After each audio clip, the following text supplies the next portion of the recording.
sur les 10 qui sont au ministère de Robité, les lots sur lesquels le nommé Komé Bakari a obtenu ses ACD, dans ces 10-là, le nommé Komé Bakari ne figure nulle part.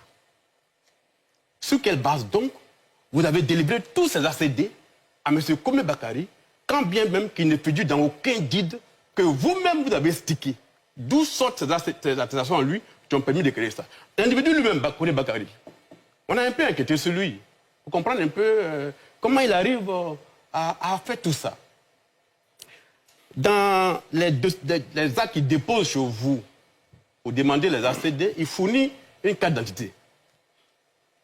Tu as un numéro qui est ici, qui est officiel, je ne vais pas le lire, sur laquelle il est de nationalité ivoirienne, né le 20 janvier 1979 à Aboboga, Bégerville.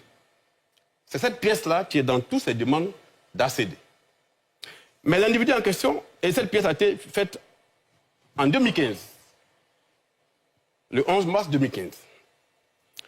Mais en 2016, lorsqu'il est devant le tribunal d'Abidjan, poursuivant encore un Ivoirien pour aller casser sa maison, il dépose des documents dans lesquels, cette fois-ci, il n'est plus Ivoirien, mais il est né au Mali et il est malien. Et donc, il a une double nationalité avec laquelle il agit une fois au ministère et une fois devant les tribunaux. Et donc, la question que je pose, sur quelle base avez-vous pu délivrer les ACD à M. Komé sur les lots des gens, alors même qu'il ne figure ni au ministère, ni dans les guides de Djorgobité? Question bien notée. Comment m'expliquer ça? Question bien notée.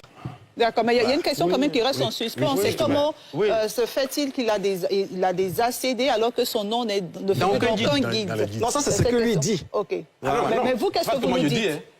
C'est ce que j'ai dit sur la base d'ordonnances rendues par les juges, à partir desquelles des compulsions ont été faites chez vous et dans les villages où Komé n'est nulle part.